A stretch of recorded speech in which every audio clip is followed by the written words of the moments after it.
अस्सलाम वालेकुम। बच्चों आवाज़ आ रही है?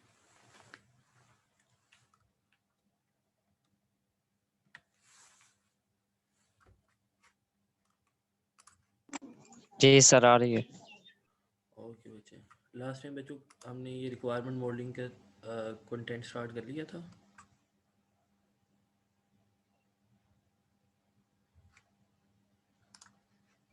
नहीं सर। कहाँ तक किया था लास्ट टाइम बच्चों?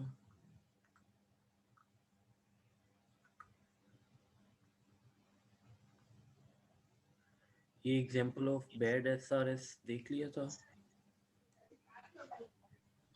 जी सर। और इसके बाद ये IEEE standard for SRS. Sir यहाँ से स्टार्ट करना है हमने इसका बात की थी, ये पढ़ा नहीं था। ओके बच्चे,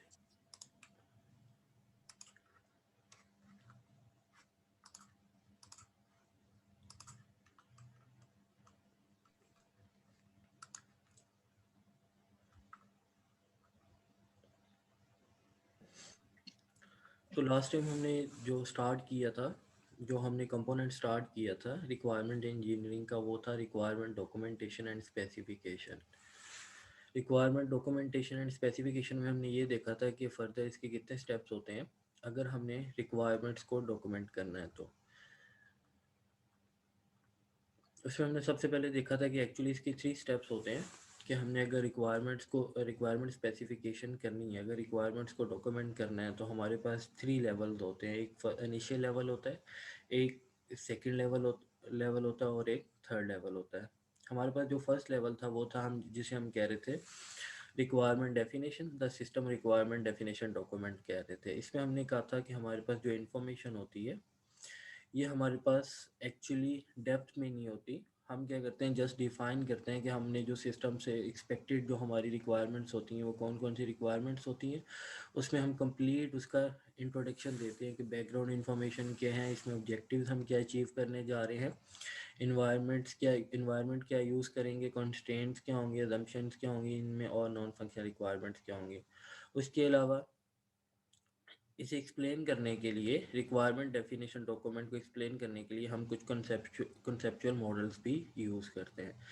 सेकंड लेवल हमारे पास था रिक्वायरमेंट स्पेसिफिकेशन का। ये as compare to requirement definition document ये ज़रा डेप्थ में होता है। सर्विसेज डिटेल, इसमें क्या होता है कि सारी इन्फॉर्मेशन वही होती है, कॉन्सेप्ट वही होते हैं, इसमें जितनी भी एक्टिविटीज़ परफॉर्म करते हैं वो सेम होती हैं। लेकिन इसमें हम क्या करते हैं, हम इसमें जस्ट ब्रॉडर व्यू देखते हैं। जो सर्विसेज हमने सिस्टम से लेनी होती हैं वो जस्ट हम ब्रॉड लेवल पे देखते हैं। लेकिन जब हम रिक्वायरमेंट स्पेसिफिकेशन की बात करते हैं तो रिक्वायरमेंट स्पेसिफिकेशन में हम उन्हीं सर्विसेज को हम डेप्थ में एक्सप्लेन करते हैं। तो एक्चुअली हम इस डॉक्यूमेंट में कह रहे थे कि ये इतना ऑथेंटिक डॉक्यूमेंट बन जाता है कि ये क्लाइंट्स और डेवलपर दोनों यूज़ कर सकते हैं, क्योंकि इसमें हर इंफॉर्मेशन एक्सप्लेन की गई होती है। तो जब आपके पास हर रिक्वायरमेंट्स के अगेंस्ट इंफॉर्मेशन मेंटेन होगी और डीपली डिस्क्राइब किया गया होगा, तो उसमें इट मीन्स कि वो एक ऑथेंटिक डॉक्यूमेंट बन जाएगा। उसे आप क्या कर सकते हैं, क्लाइंट एज एग्रीमेंट डॉक्यूमेंट भी यूज़ कर सकता है और डेवलपर उसे डिज़ाइन पर्पस के लिए भी यूज़ कर सकता है। तो इसमें हमारे पास क्या था कि हमने एक सैम्पल देखा था कि हमने अगर रिक्वायरमेंट स्पेसिफिकेशन परफॉर्म करनी है तो कुछ इस तरह हमारे पास क्या होते हैं, स्टेप्स होते हैं कि उसमें प्रोजेक्ट ड्राइवर्स आ जाते हैं, प्रोजेक्ट कंस्ट्रेंट्स आ जाती हैं, फंक्शनल रिक्वायरमेंट्स आ जाती हैं, नॉन फंक्शनल रिक्वायरमेंट्स आ जाती हैं, प्रोजेक्ट इश्यूज आ जाते हैं। इसको अंडरस्टैंड करने के लिए हमने नेक्स्ट में एक एग्जांपल भी देखी थी कि एक यूनिवर्सिटी मैनेजमेंट सिस्टम है, एक एजुकेशन मैनेजमेंट सिस्टम है, उसमें फंक्शनल रिक्वायरमेंट्स किस तरह की हो सकती हैं और उन्हें हम कैसे एक्सप्लेन कर सकते हैं। और नॉन फंक्शनल रिक्वायरमेंट्स होंगी, तो जब हम नॉन फंक्शनल रिक्वायरमेंट्स की बात करते हैं तो हमने कहा था कि हमने उन्हें क्वांटिटेटिवली डिस्क्राइब करना है, कि हमने ये भी बताना है कि अगर साइज़ है तो कितना साइज़ होगा, स्पीड है तो हमने उसकी लिमिट बतानी है स्पीड की, रिलायबिलिटी होगी तो हमने उसकी रिलायबिलिटी को मेंशन करना है। कि इसी तरह ये हमारे पास कुछ चीज़ें थी कि अगर हम नॉन फंक्शनल रिक्वायरमेंट्स को डिस्कस करते हैं तो हमने क्वांटिटेटिवली डिस्क्राइब करना है सब चीज़ों को। फिर हमारे पास क्या था कि अगर हम क्या कर रहे थे, रिक्वायरमेंट्स को गैदर कर रहे थे, तो हमारे पास जो एक फॉर्मेट था रिक्वायरमेंट्स को गैदर करने का, वो एक फॉर्म बेस्ड फॉर्मेट था।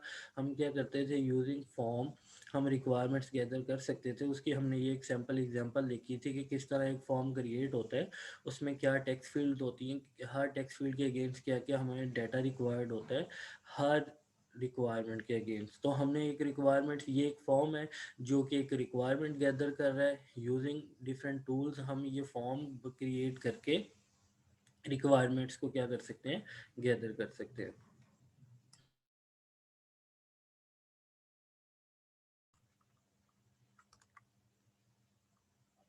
फिर हमारे पास जो थर्ड स्टेप था जिसे हम कह रहे थे एसआरएस कह रहे थे, रिक्वायरमेंट सॉफ्टवेयर रिक्वायरमेंट स्पेसिफिकेशन के स्टेप कह रहे थे।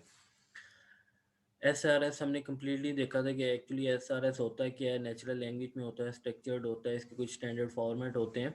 एसआरएस को अगर हमने डिस्क्राइब करना है तो हम फंक्शनल डाटा और ऑब्जेक्ट को यूज़ करते हुए एसआरएस को क्या कर सकते हैं, डिफाइन कर सकते हैं। और मोस्ट कॉमन जो हमारे पास टेक्निक यूज़ होती है वो फंक्शनल ओरिएंटेड टेक्निक यूज़ होती है एसआरएस में। ये हमने एग्जांपल देखी थी कि फंक्शनल अप्रोच के अंदर अगर हम एसआरएस बनाने जा रहे हैं, एसआरएस का स्टेप परफॉर्म करने जा रहे हैं, तो हमने अगर फंक्शनल अप्रोच यूज़ करनी है तो फंक्शनल अप्रोच यूज़ करते हुए हम किस तरह रिक्वायरमेंट्स के अगेंस्ट डाटा को गैदर कर सकते हैं। तो ये हमने यूजिंग फंक्शनल अप्रोच क्या किया है, एटीएम्स की हमने एसआरएस क्रिएट की है, जिसमें हमारे पास ये रेड जो कलर्स में आ रही हैं ये हमारे पास एज अ टेक्स्ट फील्ड्स काम कर रही हैं। और आगे जो एक्सप्लेन की गई हैं चीज़ें ये उसके अगेंस्ट जो भी डाटा रिक्वायर्ड है, जो भी उसकी एक्सप्लेनेशन है वो एक्सप्लेन की गई थी।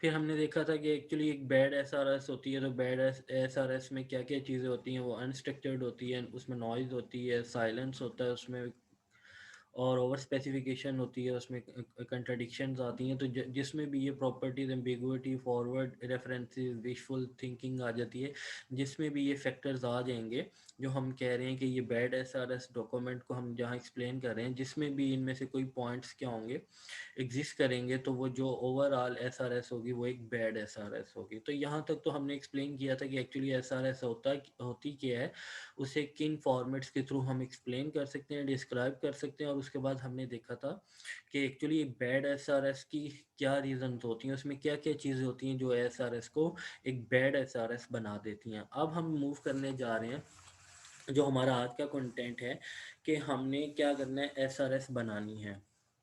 जो भी सिस्टम बनाने जा रहे हैं, जो भी इंटरप्राइज सिस्टम बनाने जा रहे हैं, उसके अगेंस्ट आप एसआरएस कैसे बना सकते हो। तो ये हमने पहले भी डिफाइन किया था कि IEEE स्टैंडर्ड्स को यूज़ करते हुए हम क्या कर सकते हैं, रिक्वायरमेंट्स को डॉक्यूमेंट कर सकते हैं। तो ये आप लोगों को पता ही, आप लोगों ने असाइनमेंट भी की थी, आपके एग्ज़ाम का पार्ट भी था कि एक्चुअली IEEE स्टैंडर्ड्स को यूज़ करते हुए हम एसआरएस कैसे क्रिएट कर सकते हैं। तो उसमें क्या होता है, IEEE स्टैंडर्ड्स जो हमें टेम्पलेट देता है उसमें सबसे पहले इंट्रोडक्शन टू डॉक्यूमेंट आ जाता है, जिसमें पर्पस डिफाइन करते हैं हम, स्कोप डिफाइन करते हैं, एब्रीवेशंस आ जाती हैं, रेफरेंसेस आ जाते हैं, और आउटलाइन आ जाती है। तो ये किस में आ जाती हैं, ये सब चीज़ें फर्दर आ जाती हैं इंट्रोडक्शन चैप्टर के अंदर। फिर नेक्स्ट हमारे पास चैप्टर होता है जनरल डिस्क्रिप्शन ऑफ प्रोजेक्ट आ जाता है। इसमें उस प्रोडक्ट का कॉन्टेक्स्ट आ जाता है, फंक्शंस आ जाते हैं, यूज़र कैरेक्टरिस्टिक्स आ जाती हैं, कंस्ट्रेंट्स आ जाती हैं, और डिपेंडेंसीज आ जाती हैं। उसके बाद हमारे पास थर्ड चैप्टर जिसे हम कह रहे हैं स्पेसिफिक रिक्वायरमेंट्स का आ जाता है। इसमें हम जो चीज़ें एक्सप्लेन करते हैं वो आ जाता है, यूज़र इंटरफेस आ जाता है, हार्डवेयर इंटरफेसेस आ जाते हैं, सॉफ्टवेयर इंटरफेसेस आ जाते हैं, कम्युनिकेशन इंटरफेसेस आ जाते हैं, और नेक्स्ट फंक्शनल और नॉन फंक्शनल रिक्वायरमेंट्स भी इसमें आ जाती हैं।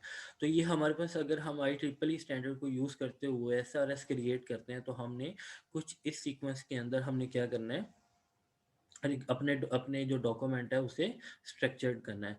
लास्ट में हमारे पास आ जाता था अपेंडिसेस आ जाता था। अपेंडिसेस के चैप्टर में हमने तब वहाँ पे बात की थी कि अपेंडिसेस में क्या आती हैं, कि हम क्या करते हैं सम टाइम, बल्कि यूजुअली ये क्या करते हैं कि जो हमने ये जो ऊपर चीज़ें एक्सप्लेन की हुई, हम ऊपर जो चीज़ें एक्सप्लेन करते हैं, लेट्स सपोज हम फंक्शनल रिक्वायरमेंट्स को एक्सप्लेन करते हैं, नॉन फंक्शनल रिक्वायरमेंट्स को एक्सप्लेन करते हैं। तो क्या होता है कि जब हम रियल टाइम में, जब ये वाकई ही हम किसी इंडस्ट्री की जब रिक्वायरमेंट्स गैदर कर रहे होंगे, तो हमें वहाँ पे क्या होगा, हमें ये फील होगा कि जस्ट टेक्सचुअल जो आपके पास इंफॉर्मेशन आ रही है ये इनफ नहीं है रिक्वायरमेंट्स को डिस्क्राइब करने के लिए। तो वहाँ पे हम कुछ डायग्राम्स को इम्प्लीमेंट करते हैं। हम क्या करते हैं, अपनी जो रिक्वायरमेंट्स होती हैं उनकी मॉडलिंग कर लेते हैं। मॉडलिंग का मतलब ये है कि हम उन्हें डिफरेंट डिफरेंट क्या करते हैं, डायग्राम्स की हेल्प से उसे डिफाइन करते हैं कि हमारे पास अगर फंक्शनल रिक्वायरमेंट है तो फंक्शनल रिक्वायरमेंट में आगे जितनी भी फंक्शनल रिक्वायरमेंट्स हैं वन बाय वन हम उनके अगेंस्ट क्या बनाते हैं, डायग्राम बनाते हैं। या वन बाय वन छोड़ के हम ये भी कर सकते हैं कि ओवरऑल जितनी फंक्शनल रिक्वायरमेंट्स हैं उनके अगेंस्ट एक डायग्राम बना के हम उस रिक्वायरमेंट्स को एलेबोरेट कर सकें। तो हम क्या करते हैं, कुछ हमारे पास फंक्शनल, नॉन फंक्शनल और कुछ इस तरह की टेक्सचुअल चीज़ें होती हैं, रिक्वायरमेंट्स होती हैं, जिन्हें हम क्या करते हैं with the help of diagrams elaborate करते हैं। तो जब हम उनके डायग्राम्स बनाते हैं, हम उनकी जब डायग्राम्स बनाते हैं तो उन्हें किस चैप्टर में एक्सप्लेन करते हैं, उन्हें अपेंडिसेस के चैप्टर में हम एक्सप्लेन करते हैं, जो कि हम आगे पढ़ेंगे कि एक्चुअली अगर हमने अपनी रिक्वायरमेंट्स को with the help of diagrams elaborate करना है तो हम कौन कौन सी डायग्राम्स को यूज़ करते हुए हम अपनी रिक्वायरमेंट्स को एलेबोरेट कर सकते हैं या ड्रॉ कर सकते हैं। तो जब हम अपनी रिक्वायरमेंट्स को डायग्राम्स की हेल्प से क्या करेंगे, डिफाइन करेंगे, ड्रॉ करेंगे, तो वो जो आपके पास मॉडल्स आएंगे, डायग्राम्स आएंगी, वो किस चैप्टर में हम एक्सप्लेन करेंगे, वो अपेंडिसेस के चैप्टर में हम एक्सप्लेन करेंगे। तो एक्चुअली ये क्या था, ये ओवरऑल IEEE का स्टैंडर्ड था कि अगर आपने SRS क्रिएट करनी है तो आपको ये आपके पास जो स्टैंडर्ड आ रहे हैं, ये आपके पास जो टेम्पलेट आ रहा है, इस सीक्वेंस में आपने अपने क्या करना है, रिक्वायरमेंट्स को डॉक्यूमेंट करना है। नेक्स्ट हमारे पास क्या है, रब SRS टेम्पलेट आ जाता है, ये हमने लास्ट टाइम पढ़ा था। ये रैशनल यूनिफाइड प्रोसेस आ जाता है। रैशनल यूनिफाइड प्रोसेस के में क्या, अगर हमने IEEE स्टैंडर्ड को फॉलो नहीं करना तो हम रैशनल यूनिफाइड प्रोसेस को फॉलो कर सकते हैं। इसमें हमने जो एक्सप्लेन करनी है रिक्वायरमेंट्स, वो कुछ इस सीक्वेंस में करनी है कि सबसे पहले जो आपके पास चैप्टर आएगा उसमें आप ओवरव्यू दो। ओवरव्यू आएगा आपके पास। ओवरव्यू में क्या होगा कि आप just as a abstract level पे उसकी क्या दोगे, इंफॉर्मेशन मेंटेन करोगे ओवरव्यू में। उसके बाद आपके पास रिवीजन हिस्ट्री आ जाएगी। रिवीजन हिस्ट्री में आप क्या कहते हो कि अगर आपने एक रिक्वायरमेंट में कुछ चेंजिंग करके उस रिक्वायरमेंट्स को क्या किया है, मॉडिफाई किया है, तो उसमें आपने इस मॉडिफिकेशन जो की है, जब मॉडिफिकेशन करने के बाद जब वो रिक्वायरमेंट चेंज हो जाएगी तो हम उसकी रिवीजन हिस्ट्री भी लिखेंगे कि पहले रिक्वायरमेंट ये थी, अब जब हमने इसे चेंज किया तो ये रिक्वायरमेंट चेंज होके इस तरह मॉडिफाई हो गई है, तो ये आप उसकी हिस्ट्री भी साथ साथ मेंटेन करते जाओगे। फिर टेबल ऑफ कंटेंट्स आ जाते हैं। इंट्रोडक्शन का चैप्टर आ जाता है जिसमें आप उसका पर्पस डिफाइन करते हो, स्कोप डिफाइन करते हो, रेफरेंसेस देते हो, अजम्पशन देन डिपेंडेंसीज एक्सप्लेन करते हो। उसके बाद रप SRS टेम्पलेट में हमारे पास एक न्यू चीज़ आती है, यूज़ केस मॉडल सर्वे आ जाता है। इसमें आप with the help of use case क्या करते हो, आप जितनी भी रिक्वायरमेंट्स होती हैं उन्हें ब्रीफली डिस्क्राइब करते हो और उसमें आप लिस्ट ऑफ फैक्टर्स एक्सप्लेन करते हो। लिस्ट ऑफ फैक्टर्स का मतलब क्या है कि फॉर एग्जांपल आप किसी भी एजुकेशन मैनेजमेंट सिस्टम को बनाने जा रहे हो एज ए एंटरप्राइज सिस्टम, तो उसमें जितने भी स्टेक होल्डर्स होंगे, जितने भी एक्टर्स होंगे जो इस सिस्टम को यूज़ करेंगे, लेट्स सपोज आपके पास एडमिन ब्लॉक होगा, आपके पास प्रोग्राम कोऑर्डिनेटर्स होंगे, आपके पास डिफरेंट HODs होंगे, आपके पास डायरेक्टर होगा, तो जितने भी वो एक्टर्स होंगे उस ऑर्गेनाइजेशन में आप उन्हें क्या करोगे, लिस्ट डाउन करोगे। एक्टर सर्वे आ जाता है, the actors name, brief description of actors. तो इसमें आप जस्ट ऊपर वाले में क्या करते हो कि लिस्ट डाउन करते हो कि कौन कौन से एक्टर्स हैं, और एक्टर सर्वे में आप उनके नेम भी डिफाइन करते हो और हर एक्टर के अगेंस्ट वो क्या एक्टिविटी परफॉर्म करेगा, क्या उसका वर्क फ्लो होगा, क्या वो प्रोसेसेस को यूज़ करेगा, किस तरह वो प्रोसेसेस को अप्लाई करेगा, तो वो सारा कुछ किस में आ जाता है, एक्टर सर्वे में आ जाता है। फिर आपके पास रिक्वायरमेंट्स आ जाती हैं। रिक्वायरमेंट्स हमें पता है 2 टाइप्स की होती हैं, एक फंक्शनल रिक्वायरमेंट्स होती हैं और एक नॉन फंक्शनल रिक्वायरमेंट्स होती हैं। तो एक्चुअली ये क्या है, ये हमारे पास चैप्टर्स हैं कि हमने अगर रैशनल यूनिफाइड प्रोसेस को यूज़ करते हुए SRS को क्रिएट करना है तो हमें ये स्ट्रक्चर को क्या करना पड़ेगा, फॉलो करना पड़ेगा। इस स्ट्रक्चर को फॉलो करते हुए हम क्या करेंगे, रिक्वायरमेंट्स को डॉक्यूमेंट करेंगे। नेक्स्ट हमारे पास आ जाता है, इसमें रब में ही नेक्स्ट फर्दर क्या आ जाता है, ऑनलाइन यूज़र डॉक्यूमेंटेशन आ जाती है, डिज़ाइन कंस्ट्रेंट्स आ जाती हैं कि अगर डिज़ाइन लेवल पे कुछ कंस्ट्रेंट्स हैं तो वो किस में आ जाएंगी, डिज़ाइन कंस्ट्रेंट में आ जाएंगी। अगर कुछ कंपोनेंट आपने परचेज़ किए हैं तो वो परचेज़ कंपोनेंट्स की कॉलम में आ जाएगा। इंटरफेस आ जाएगा। इंटरफेसेस में आपके पास क्या एक्सप्लेन करोगे, यूज़र इंटरफेस को एक्सप्लेन करोगे, हार्डवेयर इंटरफेस को एक्सप्लेन करोगे, सॉफ्टवेयर इंटरफेस को एक्सप्लेन करोगे, कम्युनिकेशन इंटरफेसेस को जो कि लिंक हो रहे हैं एक इंटरफेस दूसरे इंटरफेस के साथ, वो एक्सप्लेन करोगे। लाइसेंसिंग रिक्वायरमेंट्स आ जाती हैं कि अगर आपका कोई लाइसेंस इश्यूज़ है, आपसे लाइसेंस रिलेटेड कुछ रिक्वायरमेंट्स हैं, तो वो आप इसमें एक्सप्लेन करोगे। कॉपीराइट्स का कोई इशू है, अदर नोटिसेस हैं, वो इसमें आप आज इस चैप्टर में डिफाइन करोगे। एप्लीकेबल स्टैंडर्ड्स आ जाते हैं, अगर कुछ आप स्टैंडर्ड्स को फॉलो कर रहे हो तो वो इसमें आ जाएगा, इंडेक्स आ जाएगा, नेक्स्ट ग्लोसरी आ जाएगी। तो ये क्या है, अब हम बात करें अपेंडिक्स की बात करें। अपेंडिक्स में क्या आ रहा है कि अपेंडिसेस में हम यूज़ के स्पेसिफिकेशंस को डिफ़ाइन करते हैं कि अगर हमने अपेंडिसेस के चैप्टर में कुछ मॉडलिंग करनी है, हमने अपनी रिक्वायरमेंट्स को मॉडलिंग में कन्वर्ट करना है, हमने अपनी रिक्वायरमेंट्स को with the help of some models explain करना है, तो हम किस में एक्सप्लेन करेंगे, अपेंडिसेस के चैप्टर में एक्सप्लेन करेंगे। तो ये हमें क्या बताया गया है, ये एक हमें बताया गया है कि हम यूज़ के स्पेसिफिकेशन के थ्रू भी अपेंडिसेस को एक्सप्लेन कर सकते हैं। लेकिन यूज़ केस का हमारे पास टॉपिक आगे फर्दर आ रहा है, तो हम वहाँ पे जाके इसे डिस्कस करेंगे कि एक्चुअली यूज़ केस क्या होता है। फर्दर इसे यूज़ केस बनाना हो, अब रिक्वायरमेंट्स के अगेंस्ट तो किस तरह यूज़ केस हम बना सकते हैं, यूज़ केस में क्या कंपोनेंट्स होते हैं, एक फंक्शनैलिटी के अगेंस्ट एक यूज़ केस कैसे क्रिएट होता है, ओवरऑल एक्टिविटीज़ के अगेंस्ट यूज़ केस कैसे क्रिएट होता है।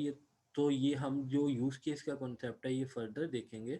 तो यहाँ पे हम इसे इंक्लूड नहीं करते, हम फर्दर मूव होते हैं नेक्स्ट टॉपिक की तरफ। तो नेक्स्ट टॉपिक क्या आ जाता है, रिक्वायरमेंट्स मॉडलिंग का हमारे पास कंटेंट आ रहे हैं। अब रिक्वायरमेंट्स मॉडलिंग की बात कर रहे थे कि जब हम अपेंडिसेस में आते हैं तो हम क्या करते हैं, रिक्वायरमेंट्स को मॉडल कर लेते हैं।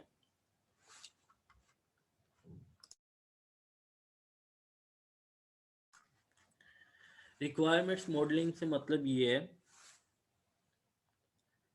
कि हमने क्या करना है, अपनी रिक्वायरमेंट्स को विद द हेल्प ऑफ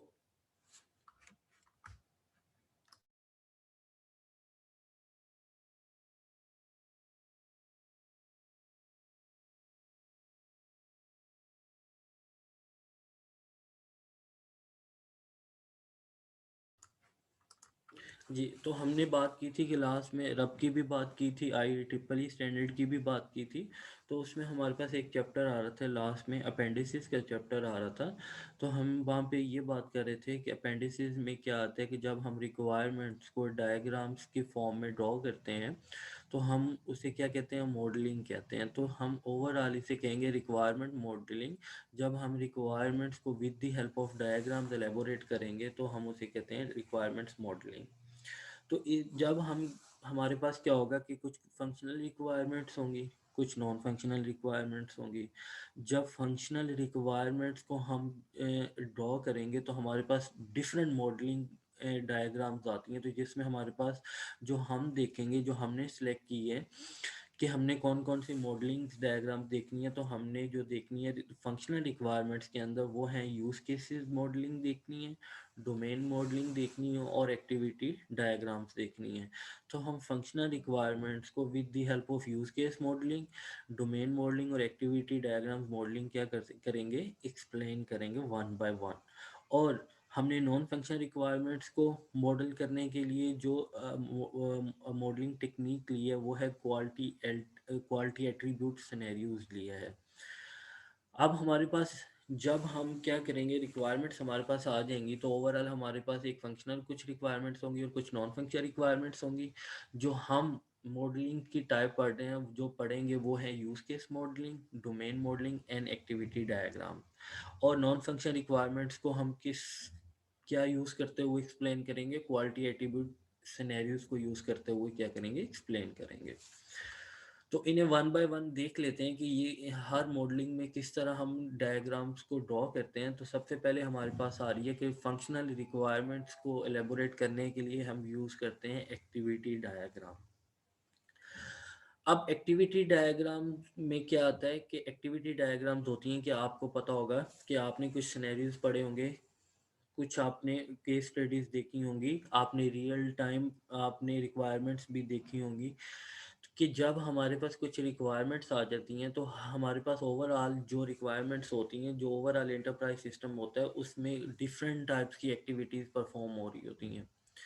कैसे कि अगर हम बात करें बैंकिंग सेक्टर की, तो उसमें क्या एक्टिविटीज़ परफॉर्म हो रही होती हैं। उसमें आपके पास, आप लेट्स सपोज एक कस्टमर जाता है, एक क्लाइंट जाता है अपना बैंक अकाउंट ओपन करने के लिए। तो बैंक अकाउंट ओपन करने के अगेंस्ट जो आपके पास प्रोसेसेस अप्लाई होते हैं, वो एक ओवरऑल एक्टिविटी है। किसके अगेंस्ट? एक बैंक अकाउंट ओपन कराने के अगेंस्ट एक एक्टिविटी है।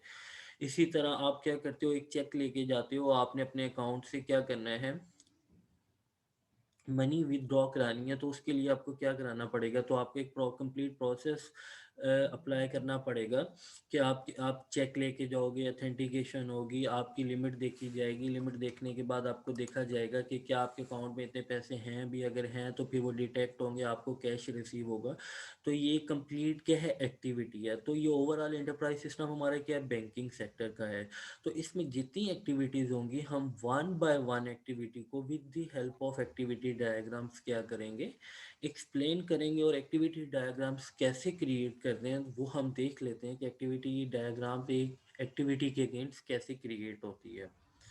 To model the dynamic aspects of a system, it is essentially a flow chart showing flow of control from activity to activity. Purpose क्या होता है इसका actually, model business work flow होता है और मॉडल ऑपरेशन होता है। क्या हो सकता है कि आपके पास, जिस तरह हमने अभी बात की थी कि एक बैंकिंग सेक्टर है, तो एक हम क्या कर सकते हैं, एक ओवरऑल इसकी एक डायग्राम बना सकते हैं कि इसमें जितने भी प्रोसेसेस हो रहे थे उसे एक ही डायग्राम में हम एक्सप्लेन करते हैं कि बैंकिंग सेक्टर का हम एंटरप्राइज सिस्टम बनाने जा रहे हैं।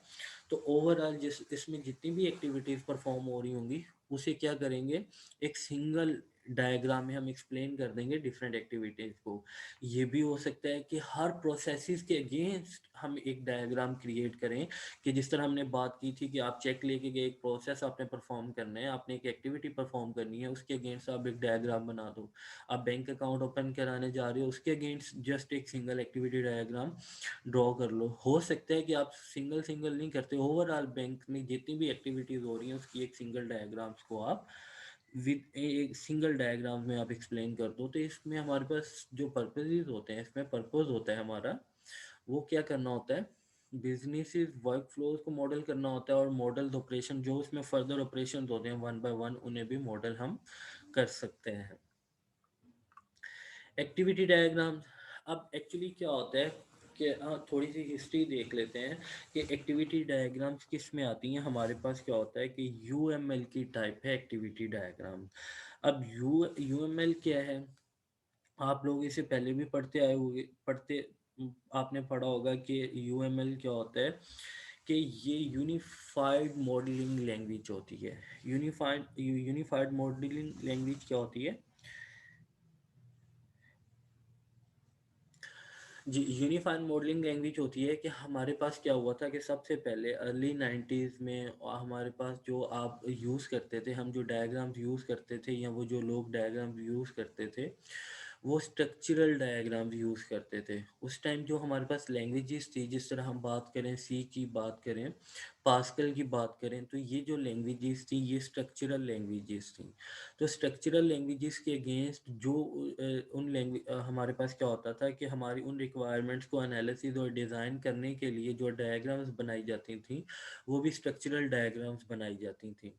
जिसमें हमने, आप लोगों ने पढ़ा भी होगा, जिसमें फ्लो चार्ट्स आ जाते हैं, डीएफडी आ जाती है। तो ये जो आपके पास फ्लो चार्ट और डीएफडी आ जाती है, ये किस में पढ़ते हैं ये हम स्ट्रक्चरल मॉडल्स में पढ़ते हैं। कि हमारे पास जब लैंग्वेजेस क्या थी, जब लैंग्वेजेस थी स्ट्रक्चरल बेस लैंग्वेजेस थी, तो तब हमारे पास रिक्वायरमेंट्स को एनालिसिस और डिज़ाइन करने के लिए जो डायग्राम्स थी, उन्हें मॉडलिंग के लिए जो हमारे पास टेक्निक थी, वो भी स्ट्रक्चरल टेक्निक्स थी, जिसे हम फ्लो चार्ट और डीएफटी में एक्सप्लेन करते थे। लेकिन फिर क्या हुआ कि स्ट्रक्चरल लैंग्वेजेस से हम मूव करके किस साइड पे, ऑब्जेक्ट ओरिएंटेड लैंग्वेजेस की तरफ मूव कर गए। जब हमारे पास लैंग्वेजेस, हमारे पास ऑब्जेक्ट ओरिएंटेड बेस आ गई, तो इट मीन्स कि जो उन रिक्वायरमेंट्स के एनालिसिस है और डिज़ाइन लेवल है, वो भी तो ऑब्जेक्ट ओरिएंटेड होना चाहिए। तो फिर क्या हुआ कि डिफरेंट ऑथर्स ने डिफरेंट डायग्राम्स को क्या किया, यूज़ करना स्टार्ट कर दिया, जो कि बेस थी ऑब्जेक्ट ओरिएंटेड पे। तो जब उन्होंने स्ट्रक्चरल लैंग्वेजेस से ऑब्जेक्ट ओरिएंटेड लैंग्वेजेस की तरफ मूव किया, उन्होंने क्या किया, अपनी जो डिज़ाइन और एनालिसिस था उन्हें एलेबोरेट करने के लिए जो मॉडलिंग डायग्राम्स यूज़ करते थे वो भी उन्होंने क्या की, ऑब्जेक्ट ओरिएंटेड बेस डायग्राम्स को इम्प्लीमेंट करना स्टार्ट कर दिया। लेकिन वहाँ पे जो प्रॉब्लम ये आया कि जितने डिफरेंट ऑथर्स थे, डिफरेंट ऑथर्स अपनी ही एक डायग्राम्स को क्या कर रहे थे, एक डिफाइन कर रहे थे, उन्हें यूज़ करते हुए वो क्या करते थे, वो डिज़ाइन और एनालिसिस का जो स्टेप था वो उसे परफॉर्म करते थे। तो इस तरह क्या हुआ कि इंडस्ट्री में डिफरेंट टाइप्स की डायग्राम्स आ गई जो कि ऑब्जेक्ट ओरिएंटेड बेस्ड थी। तो जब इतनी डिफरेंट टाइप्स की डायग्राम आ गई तो कुछ इंडस्ट्री का पार्ट कुछ डायग्राम्स को यूज़ कर रहा था, इंडस्ट्री का कुछ पार्ट कुछ डायग्राम्स को यूज़ कर रहा था। तो इसमें क्या प्रॉब्लम आया कि हमारी इंडस्ट्री डिवाइड होना स्टार्ट होगी। और जब किसी का प्रोजेक्ट हम यूज़ करने जाते थे या उस पर कोई ना कोई हम लिंक करने जाते थे, तो उन्होंने अपनी ही ऑब्जेक्ट ओरिएंटेड डायग्राम्स को यूज़ करते हुए एनालिसिस और डिज़ाइन किया होता था। तो हर किसी की डायग्राम्स को, हर किसी का काम समझना किसी दूसरे के लिए इतना इजी टास्क नहीं होता। तो फिर क्या हुआ कि फिर एक जो आपके पास डिफरेंट ऑथर्स थे जिन्होंने different object oriented based diagrams को एक्सप्लेन किया था, उन्हें इकट्ठा किया गया। उन्हें इकट्ठा करके एक सिंगल प्लेटफॉर्म पे लेके आके तो कुछ यूनिफाइड डायग्राम्स को क्या किया गया, एक्सप्लेन किया गया कि अब ये यूज़ होंगे इंडस्ट्री में और यही ऑब्जेक्ट ओरिएंटेड बेस होंगी। तो इंडस्ट्री में ओवरऑल अगर हमने object oriented based modelling use करनी है तो हमें ये डायग्राम्स को यूज़ करना पड़ेगा। तो इसलिए हम इन्हें यूनिफाइड मॉडलिंग डायग्राम्स कहते हैं, लैंग्वेजेस कहते हैं, क्योंकि अब ये यूनिफाइड है। अब यही जहाँ पे भी ऑब्जेक्ट ओरिएंटेड एनालिसिस और डिज़ाइन की बात आएगी तो हम यही डायग्राम्स यूज़ करेंगे। तो यूएमएल में हमारे पास टू टाइप्स की डायग्राम्स होती हैं, एक्टिविटी डायग्राम्स होती हैं और यूज केस डायग्राम्स होती हैं।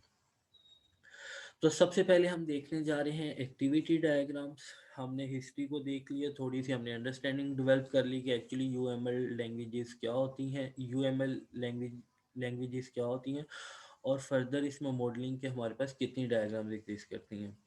तो एक्टिविटी डायग्राम्स में हमारे पास क्या होता है कि activity diagrams commonly contain activity states and action states, transitions and object. जब हम एक्टिविटी डायग्राम्स बनाएंगे तो हमारे पास ये तीन चीज़ें होती हैं, activity states and action states होती हैं, और ट्रांजिशन होती हैं, और ऑब्जेक्ट्स होती हैं। ऑब्जेक्ट्स होते हैं, वन बाय वन देखेंगे कि एक्टिविटी स्टेट क्या होता है और एक्शन स्टेट क्या होता है, ट्रांजिशंस क्या होती हैं और ऑब्जेक्ट्स क्या होते हैं। सबसे पहले हमारे पास आ जाता है एक्शन स्टेट्स। एक्शन स्टेट्स की बात करते हैं तो action states are atomic and can not be decomposed. Work of the action state is not interrupted. Activity state can be further decomposed. Their activity being represented by other activity diagrams, they may be interrupted. अब क्या होता है कि हमारे पास ये दो concept हैं, एक एक्शन स्टेट का और एक एक्टिविटी स्टेट का। जो एक्शन स्टेट है वो हम कह रहे हैं ये एटॉमिक होते हैं, ये डीकम्पोज नहीं होते हैं एक्चुअली। जब हम एक एक्टिविटी स्टेट से किसी दूसरी एक्टिविटी स्टेट पे मूव होते हैं, जब हम एक एक्टिविटी डायग्राम बना रहे होते हैं, तो जब हमारा एक पार्ट कंप्लीट हो जाता है, एक पार्ट कंप्लीट होने के बाद जब दूसरे पार्ट में हम मूव होते हैं तो उसमें मूव होने के प्रोसेस को हम कहते हैं कि जब पहली एक्टिविटी पे जब एक्शन परफॉर्म हो गया, तो जो भी एक्शन परफॉर्म करना होता है उस एक्टिविटी पे, तो जब एक दफ़ा हम एक्शन दे देते हैं तो जब तक वो परफॉर्म नहीं होता हम उसे क्या इंटरप्ट नहीं कर सकते। लेकिन जो एक्टिविटी स्टेट होती है वो फर्दर डीकम्पोज हो सकती है डिफरेंट पार्ट्स के अंदर। अब ये कैसे हो सकती है, कैसे एटॉमिक होता है एक्शन स्टेट, कैसे एक्टिविटी स्टेट फर्दर डीकम्पोज हो सकती है, तो नेक्स्ट हमारे पास रियल टाइम और कंक्रीट एग्जांपल आ रही है। हम उसे देख सकते हैं कि एक्शन स्टेट क्या होते हैं, एक्टिविटी स्टेट क्या होती है, एक्टिविटी स्टेट्स कैसे फर्दर डीकम्पोज हो जाती है, एक्शन स्टेट कैसे एटॉमिक होते हैं और वो डीकम्पोज नहीं हो सकते। उसके बाद हमारे पास आ जाती है ट्रांजिशंस आ जाती हैं। ट्रांजिशंस क्या होती हैं, ट्रांजिशंस होती हैं कि जब आप एक टास्क परफॉर्म करके किसी दूसरे टास्क की तरफ मूव होते हो, जब एक स्टेट से किसी दूसरी स्टेट में मूव होते हो, तो एक स्टेट से दूसरी स्टेट में मूव होने के प्रोसेस को हम क्या कहते हैं, ट्रांजिशंस कहते हैं। व्हेन द एक्शन और activity of a state complete, जब हमारे पास एक part of the task complete हो जाता है तो हम नेक्स्ट टास्क पे जब मूव होते हैं तो एक टास्क से दूसरे टास्क पे मूव होने के प्रोसेस को हम कहते हैं ट्रांजिशन कहते हैं। Flow of a control passes to the next action or activity state. A flow control has to start and end someplace initial। इसमें हमारे पास क्या होती है, टू स्टेट्स होती हैं, एक इनिशियल स्टेट होती है और एक स्टॉप स्टेट होती है। जब हम एक एक्टिविटी डायग्राम बनाएंगे तो एक्टिविटी डायग्राम में हमारे पास एक क्या होगा, स्टार्ट स्टेप होगा और एक एंड स्टेप होगा, कि कहाँ से हम उस प्रोसेस को स्टार्ट करें, एक्टिविटी प्रोसेस को, और कहाँ पे हम उसे एंड कर रहे हैं। तो जहाँ से स्टार्ट करेंगे उस लेवल को हम कह रहे हैं इनिशियल स्टेट, और जहाँ पे हमारा प्रोसेस कंप्लीट होके टर्मिनेट हो जाएगा उस स्टेप को हम कह रहे हैं स्टॉप स्टेप कह रहे हैं।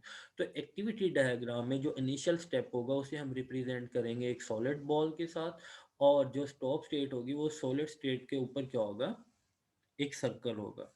कैसे होगा, नेक्स्ट हमारे पास एग्जांपल आ गई है ये वाली। अब इसमें क्या है, ये एक एक्टिविटी डायग्राम है। हमारे पास स्टार्ट में क्या आ रहा है, ये एक सॉलिड बॉल आ रही है, और एंड कहाँ पे हो रही है, जहाँ पे सॉलिड बॉल के ऊपर एक सर्कल है। तो ये हमारे पास स्टार्ट स्टेट है, ये हमारे पास एंड स्टेट है। इट मीन्स कि हम स्टार्ट स्टेट से अपना प्रोसेस स्टार्ट करेंगे और यहाँ पे जब प्रोसेस पहुंच जाएगा तो वो क्या हो जाएगा, एंड हो जाएगा और टर्मिनेट हो जाएगा। ओके, तो ये एक ओवरऑल एक सिंपल सी एग्जांपल है एक्टिविटी डायग्राम कि हमारे पास क्या है कि सबसे पहले एक एक्टिविटी स्टेट है। सपोज कर लेते हैं कि एक्चुअली ये जो एक्टिविटी डायग्राम बनी गई है ये सिविल वर्क्स के अगेंस्ट बनी गई है, कि सिविल वालों ने कुछ एक्टिविटी डायग्राम बनाई है अपनी एक्टिविटी के अगेंस्ट। उसमें क्या हो रहा है कि स्टार्ट हुआ, स्टार्ट होने के बाद ट्रांजिशन मूव हुई किसकी तरफ, सिलेक्ट साइड की तरफ। उन्होंने एक साइट सेलेक्ट की कि इस पे काम करना है, उनके पास डिफरेंट साइट्स थी, उनमें से उन्होंने एक साइट इसको क्या कर लिया, सिलेक्ट कर लिया। तो ये क्या है, ये एक एक्टिविटी स्टेट है हमारे पास सिलेक्ट साइट की। एक्टिविटी स्टेट आ गई, जब उन्होंने साइट को सिलेक्ट कर लिया, ये हमारे पास क्या हुआ, ये एक एक्टिविटी का पार्ट परफॉर्म हो गया, ये एक स्टेट हमारे पास कंप्लीट होगी।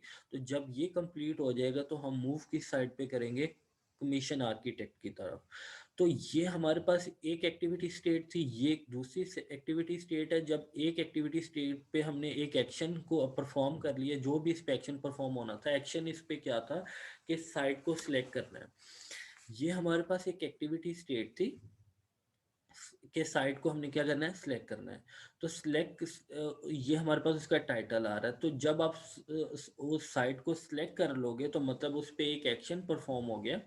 वो एक्शन परफॉर्म होने के बाद हम किस साइड पे मूव कर रहे हैं, नेक्स्ट एक्टिविटी स्टेट की तरफ मूव कर रहे हैं। तो नेक्स्ट जब हम नेक्स्ट एक्टिविटी स्टेट पे मूव करेंगे तो क्या हुआ कि ये प्रोसेस यहाँ से स्टार्ट हुआ, ये एक्टिविटी स्टेट परफॉर्म हुई, उस पर जो भी एक्शन परफॉर्म करना था वो हुआ। ट्रांजिशन हम किस साइड पे लेके जा रहे हैं, ये जो हमारे पास एरो शो हो रहा है इसे हम क्या कह रहे हैं, ये एक ट्रांजिशन है, जो कि एक ट्रिगर लेस ट्रांजिशन है। ट्रिगर लेस ट्रांजिशन इसलिए है क्योंकि जब हम एक स्टेट से किसी दूसरी स्टेट पे मूव होते हैं तो हमारे पास पॉसिबिलिटी है कि हम वहाँ पे थ्री पॉसिबिलिटीज़ को यूज़ करते हुए किसी नेक्स्ट स्टेट पे मूव हो सकते हैं। अब वो थ्री पॉसिबिलिटीज़ क्या हैं हमारे पास, कि एक पॉसिबिलिटी ये है जिसे हम कहते हैं स्ट्रक्चरल फ्लो कहते हैं, कि उसने जब एक आपके पास एक्टिविटी स्टेट का जो भी टास्क होगा वो परफॉर्म हो जाएगा तो वो ऑटोमेटिकली किस में कन्वर्ट हो जाएगा, वो मूव हो जाएगा नेक्स्ट स्टेट की तरफ। इसे हम कहते हैं स्ट्रक्चरल फ्लो कहते हैं। और सेकंड हमारे पास होता है कंडीशनल फ्लो। कंडीशनल फ्लो में क्या होता है कि इस एरो पे यहाँ पे हमारे पास कंडीशन आ जाती है कि अगर वो कंडीशन ट्रू होगी तो वो नेक्स्ट स्टेट पे जाने देगा, अदरवाइज वो उसे नेक्स्ट स्टेट पे जाने नहीं देगा और उधर प्रोसेस को क्या कर देगा, टर्मिनेट कर देगा। तो ये हमारे पास क्या थी, ये कंडीशनल फ्लो आ जाता है। और एक हमारे पास आ जाता है आइटरेटिव फ्लो आ जाता है। आइटरेटिव फ्लो क्या होता है कि हम ये प्रोसेस, ये एक्टिविटी स्टेट को परफॉर्म करते हैं, उसके बाद फिर वो उस एक्टिविटी पे ले जाता है, फिर एक्टिविटी को परफॉर्म करते हैं, फिर वो दोबारा उस एक्टिविटी पे लेके चला जाता है। तो जब एक activity state multiple time execute होती है तो हम उसे क्या कहते हैं, ये इटरेटिव प्रोसेस है। और जब एक एक्टिविटी स्टेट परफॉर्म हो के किसी दूसरी एक्टिविटी स्टेट पे मूव कर जाती है विदाउट एनी कंडीशन, तो हम उसे क्या कहते हैं, ये स्ट्रक्चरल फ्लो है। और जब यहाँ पे कोई ना कोई हम कंडीशन इम्पोज कर देंगे तो तब उसे हम क्या कहेंगे, ये कंडीशनल फ्लो है। तो यहाँ पे कुछ भी नहीं आ रहा तो ये ट्रिगरलेस है, कुछ भी ट्रिगर इस पे अप्लाई नहीं हो रहा, तो ये हम इसे कह रहे हैं ये ट्रिगरलेस ट्रांजिशन है। ट्रांजिशन हमने हमने बात की थी कि जब हमें एक एक्टिविटी स्टेट से किसी दूसरी एक्टिविटी स्टेट की तरफ मूव होते हैं तो इन बिटवीन जो हमारे पास एरो होता है वो रिप्रेजेंट करता है, ट्रांजिशन को रिप्रेजेंट करता है। तो जब हमने ये एक्टिविटी परफॉर्म कर ली कमीशन आर्किटेक्चर की, तो हम मूव हो गए नेक्स्ट स्टेट की तरफ जो कि हमारा था एंड स्टेट थी, और यहाँ पे हमारा प्रोसेस क्या हो गया, टर्मिनेट हो गया। तो ये हमारे पास एक सिंपल एक एक्टिविटी डायग्राम थी सिविल वर्क के अगेंस्ट। नेक्स्ट हमारे पास एक कंसेप्ट आता है, ब्रांचिंग का कंसेप्ट आता है। ब्रांच आपने किसी भी सब्जेक्ट के अंदर आपने ट्री स्ट्रक्चर पढ़ा होगा, आपको पता होगा कि एक रूट नोड होता है, कुछ उसके चाइल्ड होते हैं, रूट नोड से चाइल्ड की तरफ मूव होने के लिए आपको ट्रांजिशंस लेनी पड़ती हैं। तो उसमें आपके पास जो उसके आप रूट नोड से चाइल्ड नोड की तरफ आ जाते हो तो वो ब्रांचेस वाइज आते हो। तो ब्रांचेस का कंसेप्ट आपको कुछ पहले भी पता होगा, लेकिन एक्टिविटी डायग्राम में ब्रांचिंग क्या होती है। A branch specifies alternate path taken based on some Boolean expression. A branch may have one incoming transition and two or more outgoing ones. इसमें क्या होता है कि जब हम ब्रांचिंग यूज़ करते हैं तो ब्रांचेस के अंदर हमारे पास एक ब्रांच जब हम बनाते हैं तो उसमें जो उसकी इनकमिंग ट्रांजिशन आ रही होती है, जो एज अ इनपुट उस ब्रांच की होती है, वो इनपुट क्या होती है, एक सिंगल इनकमिंग होती है, ट्रांजिशन होती है, और उससे टू और मोर आउटगोइंग्स आते हैं। कैसे आते हैं और हम इसे यूज़ किस लिए करते हैं, अल्टरनेटिव पाथ लेने के लिए, जो कि बेस होते हैं बूलियन एक्सप्रेशन के ऊपर। बूलियन भी आप लोगों को पता होगा कि बूलियन का मतलब ये है कि या तो वो ट्रू होगा या तो वो फॉल्स होगा। तो हम जब एक एक्टिविटी को परफॉर्म कर लेते हैं तो दूसरी एक्टिविटी पे मूव होने के लिए, ट्रांजिशन लेने के लिए, हम उनके इन बिटवीन एक कंडीशन डिफाइन कर देते हैं कि अगर तो वो ट्रू होगा तो वो नेक्स्ट स्टेट पे मूव कर जाएगा, अगर वो फॉल्स होगा तो वो किसी अदर स्टेट पे मूव कर जाएगा। तो हम इन बिटवीन टू स्टेट्स के हम बूलियन एक्सप्रेशन को इम्प्लीमेंट करते हैं, और बूलियन एक्सप्रेशन हमें पता है कि ट्रू या फॉल्स होता है।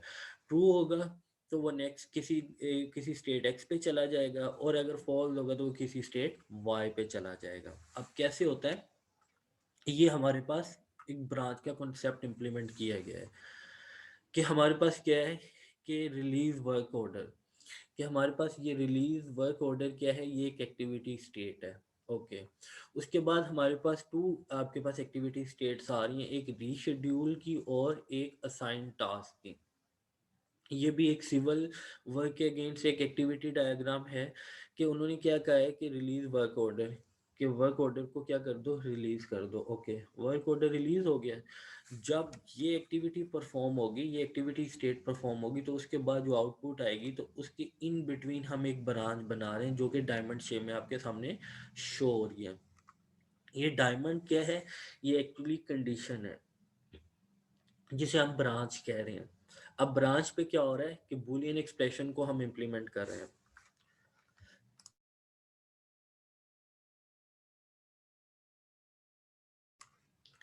बूलियन एक्सप्रेशन कैसे इंप्लीमेंट हो रहा है कि अब यहाँ पे आके डिसाइड होगा कि अगर तो मटेरियल रेडी है तो वो इस एक्टिविटी पे चला जाएगा, और अगर वो मटेरियल उनका रेडी नहीं है तो वो कुछ इस एक्टिविटी स्टेट पे चला जाएगा। तो मतलब ट्रू होगा तो वो असाइन टास्क की तरफ चला जाएगा, फॉल्स होगा तो वो रीशेड्यूल करने की तरफ चला जाएगा। तो यहाँ पे हमने क्या किया है, एक ब्रांच को इम्प्लीमेंट किया है, ब्रांच कॉन्सेप्ट को इम्प्लीमेंट किया है। ये ब्रांच में क्या आ रहा है कि एक इनपुट ट्रांजिशन आ रही है और इससे आउटपुट ट्रांजिशंस कितनी निकल रही हैं, 2 आउटपुट ट्रांजिशंस निकल रही हैं। और यही बात हमने यहाँ पे की थी, may have one incoming transition and 2 और मोर आउटगोइंग वंस, कि एक इनकमिंग ट्रांजिशन है और आउटगोइंग कितनी है, 2 और मोर हो सकती हैं। अब यहाँ पे डिसाइड करना है कि उन्होंने कह दिया कि वर्क को रिलीज करो। अब अगर तो जो उनका मटेरियल होगा वो रेडी होगा तो वो असाइन टास्क की तरफ मूव हो जाएगा, और अगर उनका वो मटेरियल रेडी नहीं होगा तो वो क्या करने चले जाएंगे, वो कहेंगे कि अपने वो जो आपका वर्क ऑर्डर है उसे रीशेड्यूल करो, मटेरियल को रेडी करो, फिर हम असाइन टास्क की तरफ मूव होंगे। तो हमारे पास स्केयर ब्रेसिस में जो हमारे पास लिखा आ रहा है कि मटेरियल रेडी है या मटेरियल नॉट रेडी है, इसे हम कहते हैं गॉड एक्सप्रेशन कहते हैं। गॉड एक्सप्रेशन क्या करता है, ये actually as a check consider किया जाता है कि अगर तो ये गॉड एक्सप्रेशन ट्रू होगा तो इस साइड पे जाएंगे, अगर ये गॉड एक्सप्रेशन ट्रू होगा तो हम इस एक्टिविटी स्टेट की तरफ जाएंगे। तो ये एक्चुअली ब्रांच का कंसेप्ट था कि इसे हम एज अ डायमंड रिप्रेजेंट करते हैं।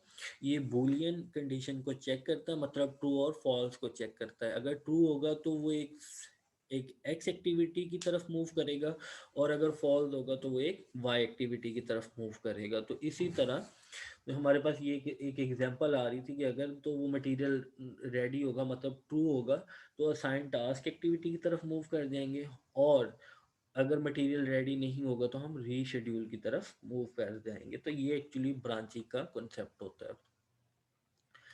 ये हमारे पास जितने भी अभी तक कॉन्सेप्ट पढ़े हैं उन्हें एलेबोरेट, अगर हम उन्हें सम अप करके एलेबोरेट करें तो ये हमारे पास एक क्या आ रही है, एक्टिविटी डायग्राम आ रही है। किसकी? एटीएम मशीन की एक्टिविटी डायग्राम है। कैसे कि इसमें फंक्शनल रिक्वायरमेंट्स थी, हमने उन्हें सबसे पहले क्या किया, उन्हें गैदर किया कि एक्चुअली फंक्शनल रिक्वायरमेंट्स क्या थी एक एटीएम मशीन के अगेंस्ट। उसके बाद हमने उनकी क्या ड्रॉ की है, एक्टिविटी डायग्राम बनाई है उसकी। एक्टिविटी डायग्राम में हमारे पास एक स्टार्ट स्टेट है और एक एंड स्टेट है, और हमें पता है कि स्टार्ट स्टेट किस तरह रिप्रेजेंट करते हैं और एंड स्टेट किस तरह रिप्रेजेंट करते हैं। उसके बाद हम स्टार्ट हो गए, सबसे पहले हम क्या करेंगे, क्या परफॉर्म करेंगे, इंसर्ट द कार्ड। हम कार्ड को इंसर्ट करेंगे, ये एक एक्टिविटी स्टेट परफॉर्म हो चुकी है। ओके, जब ये एक्टिविटी स्टेट परफॉर्म होगी तो इस पे कुछ चेक नहीं लगा हुआ, ये ऑटोमेटिकली जब ये प्रोसेस परफॉर्म होगा ये इंसर्ट कार्ड का, जब ये कंप्लीट होगा तो ट्रांसफर किस साइड पर मूव हो जाएगा, एंटर पासवर्ड की तरफ हो जाएगा। फिर हमारे पास एंटर पासवर्ड करेंगे तो यहाँ पे जाके एक ब्रांच का कॉन्सेप्ट आ रहा है कि अगर तो पासवर्ड सही एंटर किया होगा तो हम नेक्स्ट मूव कर देंगे सिलेक्ट टाइप ऑफ ट्रांजिशन की, क्या कौन किस टाइप की अपनी ट्रांजिशन करनी है।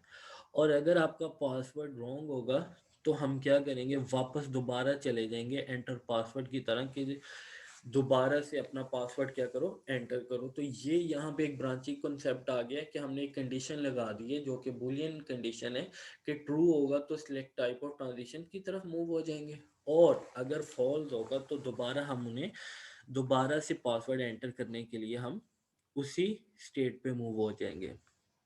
ओके, अगर वो ट्रू हो जाता है तो हम किस साइड पे आ जाते हैं, सिलेक्ट टाइप ऑफ ट्रांजिशन पे। और जब हम सिलेक्ट कर लेंगे टाइप ऑफ ट्रांजिशन पे तो ऑटोमेटिकली कंट्रोल की साइड पे मूव होगा, परफॉर्म द ट्रांजिशन।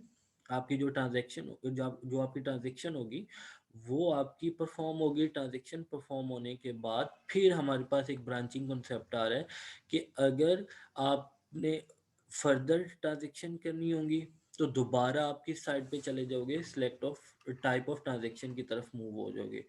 और अगर आपने ट्रांजैक्शन कंप्लीट कर ली है, आपने फर्दर कोई ट्रांजैक्शन नहीं करनी, तो आप किस साइड पे चले जाओगे, किस साइड पे जाओगे, टास्क टेक द कार्ड की तरफ चले जाओगे। आप कार्ड क्लिक करोगे और आपका प्रोसेस टर्मिनेट हो जाएगा। तो ये एक कंप्लीट एक्टिविटी डायग्राम है किसके अगेंस्ट, एटीएम मशीन के अगेंस्ट, जिसमें हमारे पास कुछ ब्रांचिंग कॉन्सेप्ट भी क्लियर हो रहे हैं, कुछ एक्टिविटी स्टेट्स भी आ रही हैं, और एक्टिविटी स्टेट पे हमारे पास कुछ एक्शन भी परफॉर्म हो रहे हैं।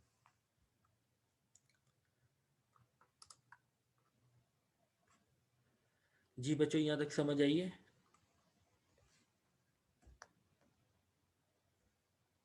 जी सर। जी, तो सीख बच्चे समझ आ गई है? जी सर। कोई कंफ्यूजन? No sir.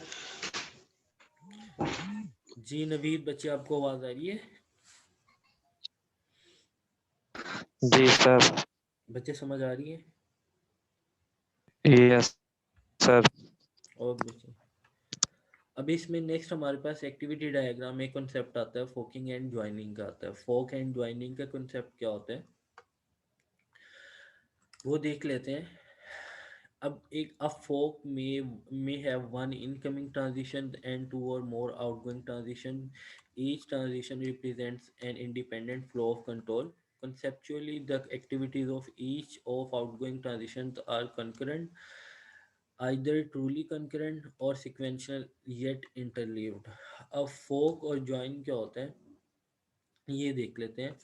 फोक और ज्वाइनिंग, आप अगर एक रियल फोक को अपने माइंड में लेके आओगे तो आपको पता होगा कि फोक के आपके पास जो आपके पास फोक में क्या होता है कि आपके पास पैरेलल में 3-4 बार्स होते हैं। अब यही कॉन्सेप्ट हम यहाँ पे इम्प्लीमेंट करने जा रहे हैं फोक का, कि हमारे पास एक इनपुट आएगी, उसमें आगे पैरेलल 3-4-5 जितने भी हमारे पास बार्स आएंगे वो क्या होंगे, कंकरेंटली क्या करेंगे, पैरेलल प्रोसेसिंग करेंगे, पैरेलल वर्क्स को क्या करेंगे, परफॉर्म करेंगे। कि हम फोक में क्या होता है कि आप जहाँ से उसे पिक करते हो, जहाँ से आप उसे पकड़ते हो, वो आपके पास एज ए इनपुट आ जाता है और उसके आगे आपके पास जितने बार्स आ जाते हैं, शार्प्स बार आ जाते हैं, उसे हम किससे रिप्रेजेंट करते हैं, उसे हम पैरेलल प्रोसेस से रिप्रेजेंट कर रहे हैं। और जब आपके पास पैरेलल प्रोसेस परफॉर्म हो जाते हैं तो वो प्रोसेस परफॉर्म होने के बाद एक सिंगल पॉइंट में क्या हो जाते हैं, ज्वाइन हो जाते हैं और उसकी एक आउटपुट आ जाती है, उसे हम क्या कहते हैं, ज्वाइनिंग प्रोसेस कहते हैं। कैसे फोक एंड ज्वाइन का प्रोसेस किस तरह है कि उसी तरह हमारे पास एक इनिशियल स्टेट थी।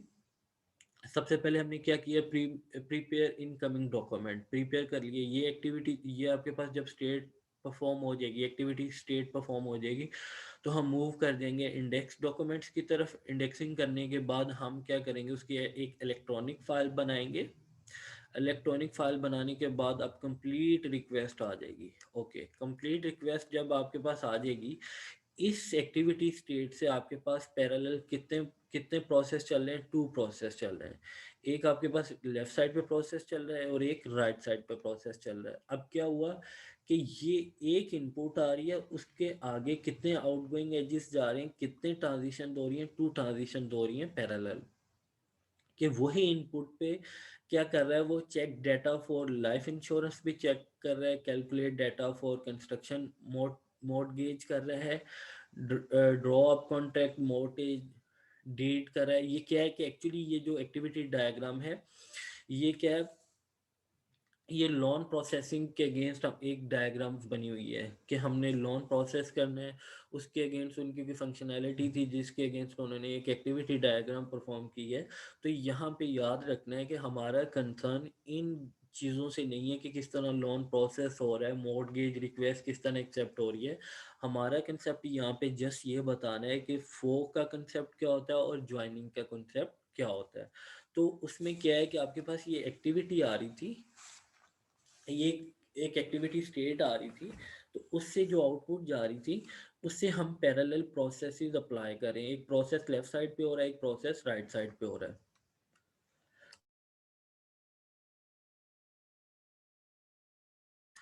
तो ये क्या हुआ, ये फोक कंसेप्ट इंप्लीमेंट हो रहा है कि पैरेलल हमारे पास बार्स निकल रहे हैं, यहाँ से पैरेलल ट्रांजिशन हो रही है, एक ट्रांजिशन लेफ्ट साइड पे, एक ट्रांजिशन राइट साइड पे, और ये पैरेलल एक साथ ही प्रोसेसिंग हो रही है। वो उसी डेटा जो हमारे पास कंप्लीट रिक्वेस्ट से आ रहा है उसी पे कुछ प्रोसेस एक्स अप्लाई कर रहा है और कुछ प्रोसेस वाई अप्लाई कर रहा है पैरेलल में। इस तरह ये भी हो सकता है वो 3 प्रोसेसेस को चला ले, हो सकता है वो यहाँ से 4 प्रोसेसेस को चला ले।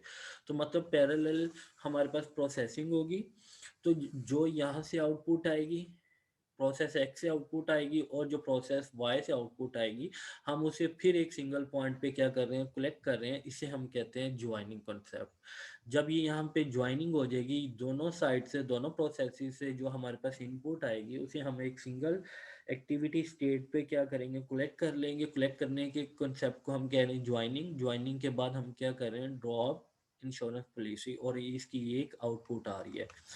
तो ये हमारे पास क्या होता है, फोक एंड ज्वाइनिंग का प्रोसेस होता है कि हम एक आउटपुट के अगेंस्ट हम ये क्या करते हैं, मल्टीपल प्रोसेसेस को कंकरेंटली चला देते हैं। और जब पैरेलल प्रोसेसिंग होती है तो पैरेलल प्रोसेसिंग जितने भी प्रोसेस होते हैं वो परफॉर्म होने के बाद जितने प्रोसेसेस होते हैं उतनी आउटपुट्स आती हैं। उन आउटपुट्स को क्या करते हैं, हम सम अप कर देते हैं एक सिंगल पॉइंट के ऊपर। जो हम सम अप के प्रोसेस को क्या कह रहे हैं, ज्वाइनिंग का प्रोसेस, और ज्वाइनिंग के बाद जो भी नेक्स्ट आपने फंक्शनैलिटीज परफॉर्म करनी है वो हो जाएंगी। तो ये फोक एंड ज्वाइनिंग का हमारे पास कॉन्सेप्ट आता है एक्टिविटी डायग्राम्स के अंदर। ये वही है कंस्ट्रक्शन वाला, सिविल वर्क वाली एक्टिविटी डायग्राम फिर आ रही है। उसमें हम क्या कर रहे हैं कि उसमें हम यूज़ कर रहे हैं जितने भी कॉन्सेप्ट अभी तक पढ़े हैं वो सारे के सारे कॉन्सेप्ट इसमें आ रहे हैं। कि हम स्टार्ट करेंगे किसी न किसी पॉइंट से, स्टेट आपके पास इनिशियल स्टेट आ जाएगी, साइट को सिलेक्ट करोगे, ये जितने भी डॉट्स आ रहे हैं ये डॉट्स क्या कह रहे हैं, एक्टिविटी एक्शंस को परफॉर्म कर रहे हैं। ये जितने भी डॉट्स हैं ये एक्शन स्टेट्स हैं हमारे पास, कि इस एक्टिविटी स्टेट पे जो एक्शन परफॉर्म होगा वो डॉट रिप्रेजेंट कर रहा है, इस एक्टिविटी स्टेट पे जो एक्शन परफॉर्म होगा वो डॉट से रिप्रेजेंट होगा, जो कि एटॉमिक और डीकम्पोज नहीं हो सकता। तो हमारे पास इनिशियल स्टेट आई, उसके ऊपर हमने, हमारे पास कौन सी एक्टिविटी स्टेट आई, सिलेक्ट साइट की आई, फिर हमारे पास कमीशन आर्किटेक्ट की आई, डेवलप प्लान की आई, बिड प्लान की आई। तो बिड प्लान के बाद हमने ब्रांचिंग कॉन्सेप्ट यूज़ की है कि अगर तो वो जो बिड हमने की है वो एक्सेप्ट होगी तो वो नेक्स्ट चली जाएगी, अगर बिड जो आपने प्लान की बिड की है वो एक्सेप्ट नहीं होगी तो दोबारा बिड करने के लिए वो चला जाएगा। तो ये ट्रू फॉल्स आ जाएगा, बुलियन एक्सप्रेशन आ जाएगा। उसके बाद अगर वो बिड एक्सेप्ट हो जाएगी तो उस पर हमने क्या किया, फोक का कंसेप्ट अप्लाई किया है कि डू साइड वर्क, कि जब प्लान होगी है तो आपने क्या करना है, साइड वर्क भी करना है, ट्रेड वर्क भी करना है। ये आपके पास जब बिड हो जाएगी तो पैरेलल प्रोसेसिंग स्टार्ट हो जाएगी। पैरेलल प्रोसेसिंग करने के बाद जो यहाँ से आउटपुट आएगी और यहाँ से आउटपुट आएगी, आप उसे ज्वाइन कर लोगे, जो कि ज्वाइनिंग कंसेप्ट आता है, और फिनिश कंस्ट्रक्शन वर्क खत्म हो जाएगा और आपका प्रोसेस क्या हो जाएगा, टर्मिनेट हो जाएगा। लेकिन इस डायग्राम में एक न्यू कंसेप्ट आ रहा है हमारे राइट साइड पे, जिसे हम कह रहे हैं ऑब्जेक्ट फ्लो कह रहे हैं। तो जब भी किसी भी एक्टिविटी स्टेट के साथ हमने कोई इंफॉर्मेशन को बताना होगा, कुछ हमने इंटरप्ट को बताना होगा, कुछ भी किसी टाइप की इंफॉर्मेशन को साथ हमने एक्सप्लेन करना होगा, तो हम ऑब्जेक्ट फ्लो को यूज़ करेंगे।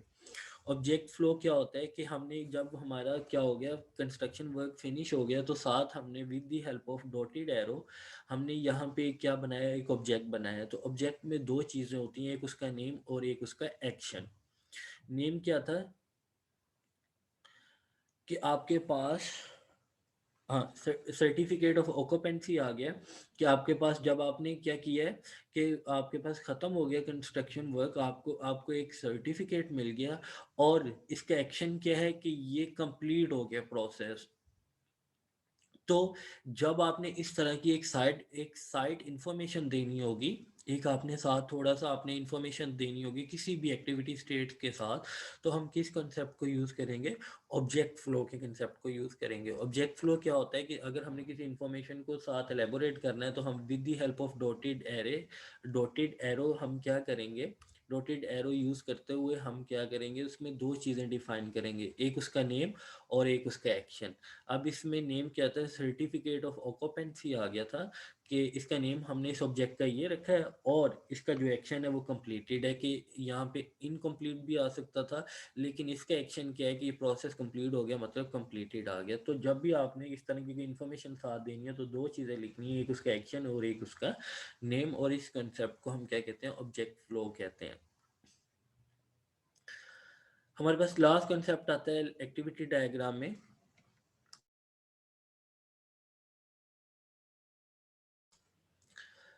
स्विम लेन का कॉन्सेप्ट आता है। ये आप थ्योरीज की पढ़ लेना है। स्विम लेन क्या होता है, स्विम लेन ये होता है कि आप क्या करते हो, एक ही एक्टिविटी डायग्राम्स को एक्शन वाइज आप उसे डिवाइड कर देते हो। अब एक्शन वाइज कैसे डिसाइड कर देते हो, कि हम क्या करते हैं कि इसमें एक्टर्स भी आ जाते हैं साथ। जब हम with the help of actors activity diagrams बनाते हैं तो उसे हम कहते हैं स्विम लेन का कॉन्सेप्ट करते हैं, कि सारे कॉन्सेप्ट उसी तरह होंगे लेकिन हम इसकी पार्टीशनिंग कर देंगे। पार्टीशनिंग जो करोगे वो एक्टर बेस्ड पार्टीशनिंग होगी। एक्टर्स बेस्ड पार्टीशनिंग कैसे होगी, कि इसमें जितने एक्टर्स इन्वॉल्व होंगे, जो जो प्रोसेस को यूज़ कर रहे होंगे, उन एक्टर्स की बेस पे हम उन्हें उनकी पार्टीशनिंग कर देंगे। कैसे कि ये हमारे पास है कि एक ऑर्डर दे रहा है कस्टमर, सेल्स वाले एक कस्टमर ऑर्डर देता है, सेल्स वाले उसे चेक करते हैं और चेक करने के बाद उसका ऑर्डर उसे डिलीवर कर देते हैं। इस प्रोसेस को हमने एक्टिविटी डायग्राम में कैसे एक्सप्लेन किया है कि सबसे पहले प्रोसेस स्टार्ट हुआ यहाँ से। ओके, जब प्रोसेस स्टार्ट हुआ तो कस्टमर साइड से स्टार्ट हुआ, रिक्वेस्ट सर्विस, कस्टमर ने रिक्वेस्ट की। ओके, जब कस्टमर ने रिक्वेस्ट की तो क्या हुआ कि ये क्या आ गया जो हमने लास्ट टाइम यहाँ पे देखा था, ऑब्जेक्ट फ्लो आ गया। एक ऑब्जेक्ट फ्लो आ गया, एक ऑब्जेक्ट क्रिएट हुआ कि कस्टमर ने एक ऑर्डर दे दिया और प्लेस कर दिया। कस्टमर ने ऑर्डर, उसका एक्शन क्या है कि कस्टमर ने ऑर्डर प्लेस कर दिया। ओके, और उसका उस ऑब्जेक्ट का नेम क्या किया, एन ऑर्डर। ओके, जब कस्टमर ने एक ऑर्डर दे दिया तो वो किसके पास चला गया, वो सेल्स वालों के पास चला गया। सेल्स वालों ने क्या किया, जो कस्टमर ने ऑर्डर दिया था उसे रिसीव कर लिया। ओके, रिसीव करने के बाद उन्होंने देखा कि सेल्स वालों ने स्टॉक रूम से पूछा क्या जो कस्टमर ने ऑर्डर दिया है ये हमारे पास अवेलेबल भी है या नहीं अवेलेबल। तो ये ऑर्डर गया तो यहाँ पे एक ऑब्जेक्ट क्रिएट हुआ कि अब ये ऑर्डर कहाँ से आया है, ये ऑर्डर सेल साइड से आया है।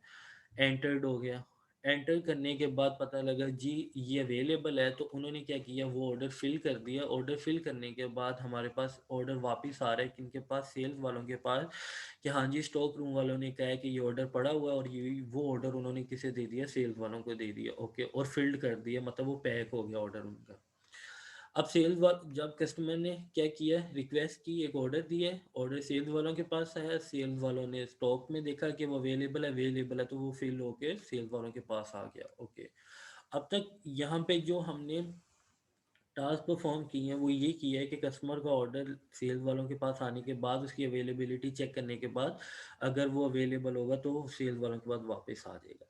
अब सेल वाले क्या कहेंगे, वो कस्टमर के हैंड ओवर तब करेंगे जब कस्टमर क्या करेगा, पे करेगा। तो कस्टमर ने जब ऑर्डर दिया साथ ही उसने क्या कर दिया, उसने पे भी कर दिया। तो जब वो पेमेंट कर देगा तो पेमेंट किसे करेगा, वो सेल्स वालों को पेमेंट करेगा। अब यहाँ पे क्या हुआ, ज्वाइनिंग हो रही है, या ज्वाइनिंग हुई कहाँ से, कस्टमर साइड से ज्वाइनिंग हो रही है और स्टॉक रूम से ज्वाइनिंग हो रही है, और हो कहाँ पे रही है, सेल्स के अंदर ज्वाइनिंग हो रही है। तो पेमेंट भी आ जाएगी, यहाँ से ऑर्डर भी आ जाएगा, तो सेल्स वाले क्या करेंगे, डिलीवरी, जो ऑर्डर होगा उसे डिलीवर कर देंगे। ओके, जब सेल्स वालों ने डिलीवर कर दिया तो वो ऑर्डर किसके पास चला जाएगा, कस्टमर के पास चला जाएगा। और कस्टमर को जो डिलीवर हो गए, अगर डिलीवर्ड हो जाएगा तो एक्शन डिलीवर्ड होगा और at the end customer order collect कर लेगा। तो जो ये कॉन्सेप्ट है, ये स्विम लेन का कॉन्सेप्ट है। स्विम लेन में क्या होता है कि इसीलिए एक्टिविटी डायग्राम दूसरी एक्टिविटीज डायग्राम से सबसे ज़्यादा इसलिए अच्छी समझी जाती है क्योंकि इसमें स्विम लेन का कॉन्सेप्ट आ जाता है, जो कि एक हाई लेवल कॉन्सेप्ट है कि इसमें जितने भी एक्टर्स होते हैं, एक्टर बेस हम पार्टीशनिंग कर लेते हैं। पार्टीशनिंग करने के बाद हम प्रोसेसेस को एज एक्टिविटी डायग्राम्स में कन्वर्ट कर देते हैं। तो ये हमारे पास एक एक्टिविटी डायग्राम्स की एक ऑर्डर रिप्लेस करने के अगेंस्ट। उसी तरह ये वही एक न्यू एग्जांपल आ गई है कि क्या किया है कि मेंबर, ये हमारे पास किया है कि हमारे पास पार्टीशनिंग में एक मेंबर है, एक टिल स्टाफ है। टिल स्टाफ हम कह रहे हैं कैशियर को कह रहे हैं जो कि पैसे कलेक्ट करते हैं। वेयर हाउस स्टाफ है, यहाँ आपने क्या किया, एक फॉर्म फिल किया, मेंबर ने रिक्वेस्ट दी, प्रोसेस ऑर्डर हो गया। प्रोसेस ऑर्डर होने के बाद अगर वो प्रोसेस अवेलेबल, अगर वो ऑर्डर अवेलेबल होगा या वो ओके की वो ओके हो जाएगा प्रोसेस, तो क्या करेंगे, हम नेक्स्ट मूव कर देंगे पेमेंट की तरफ। अगर वो प्रोसेस ऑर्डर ही ना हो सके तो वहीं पे कैंसिल हो जाएगा। तो यहाँ पे एक ब्रांचिंग कॉन्सेप्ट आ गया।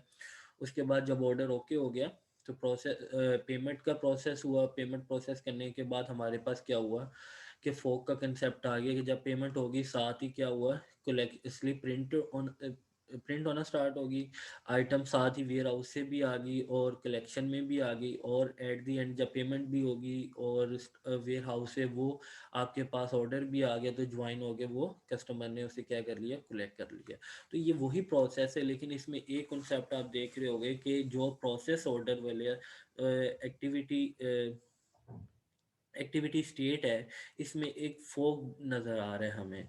इस फोक का मतलब ये है कि ये जो प्रोसेस ऑर्डर एक्टिविटी है, ये फर्दर एक फुल एक एक्टिविटी डायग्राम में एक्सप्लेन की गई है। ये जस्ट एक प्रोसेस जो ऑर्डर को प्रोसेस करने का एक हमारे पास जो एक आ रही है, एक प्रोसेस आ रहा है, ये एक फर्दर आगे, ये जस्ट ये इतनी सी एक्टिविटी स्टेट जो है, ये आगे इसकी एक फुल एक्टिविटी डायग्राम बनी हुई है जस्ट प्रोसेस ऑर्डर करने की।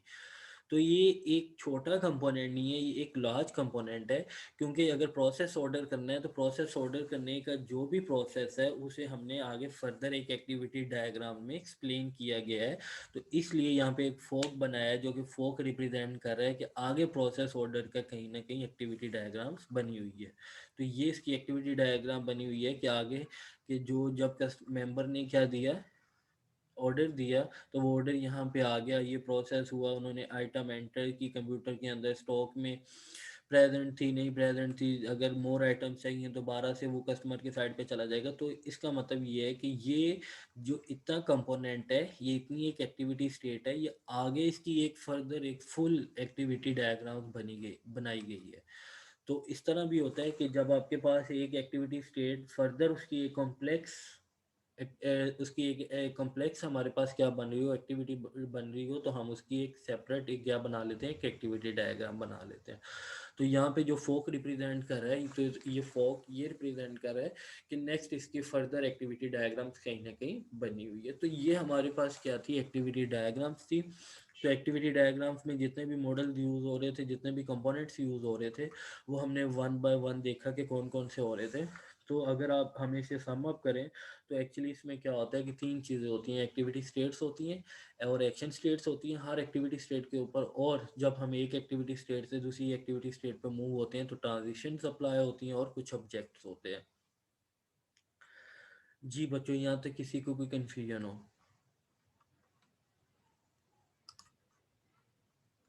बिस्मा बच्चे, आपको आवाज़ आ रही है?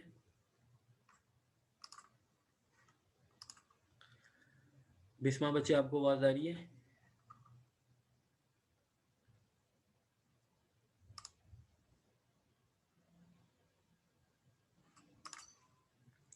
अली जैन बच्चे, आपको आवाज़ आ रही है? अली जैन जी सर। जी बच्चे, सुन रहे थे? Yes sir. बच्चे क्या क्या पढ़ा है आज अभी? सर टॉपिक तो काफ़ी ज़्यादा थे। बच्चे टॉपिक एक ही था। ट्रांजिशन वगैरह। आपने लेक्चर सुना ही नहीं है इसका मतलब? यस सर, सुना है। जी रिदा बच्चे, आपको आवाज़ आ रही है? यस सर, आवाज आ रही है। जी बच्चे, समझ आ गई है? सर यस, आज थोड़ा नया था तो एक बार के फिर ही मुझे अगर कोई प्रॉब्लम होगा तो मैं बता सकती हूँ। बच्चे, आप लोगों ने एक्टिविटी डायग्राम्स पहले कभी नहीं पढ़ी किसी सब्जेक्ट में? सर हमने पढ़ी हैं बट ये थोड़ी न्यू भी है ना, हमने पहले भी पढ़ी हुई है लेकिन बस ऐसे ऐसे ही यूज केसेस पढ़े थे और इस तरह इतनी डिटेल नहीं पढ़ी थी। जी तो सीख बच्चे। जी सर। जी बच्चे, की कन्फ्यूजन की क्यूरी नो सर। क्लियर है सब? हाँ जी सर जी। ओके बच्चे, ठीक है बच्चों, इसके साथ लेक्चर वाइंड अप करते हैं। आज ये एक्टिविटी डायग्राम की है, इस कोई भी आपके स्टडी उठा के इस पे एक्टिविटी डायग्राम्स इंप्लीमेंट करके देखना कि एक्टिविटी डायग्राम्स कैसे बनती है। ये आप जस्ट गूगल पे जाके एक्टिविटी डायग्राम्स देखना डिफरेंट केस स्टडीज़ के अगेंस्ट कि किस तरह क्रिएट होती है। तो फिर भी नेक्स्ट लेक्चर में अगर कोई कन्फ्यूजन होती है तो आप डिस्कस कर सकते हो। तो नेक्स्ट लेक्चर में हम यूज़ केसेस को देखेंगे कि यूज़ केस किस तरह बनाया जाता है, एक जब हमारे पास फंक्शनल रिक्वायरमेंट्स होती हैं तो फंक्शनल रिक्वायरमेंट्स के अगेंस्ट यूज़ केस डायग्राम्स कैसे बनती हैं। इसके साथ ही लेक्चर वाइंड अप करते हैं। आप लोग चैट में अपनी अटेंडेंस सेंड कर दो सब।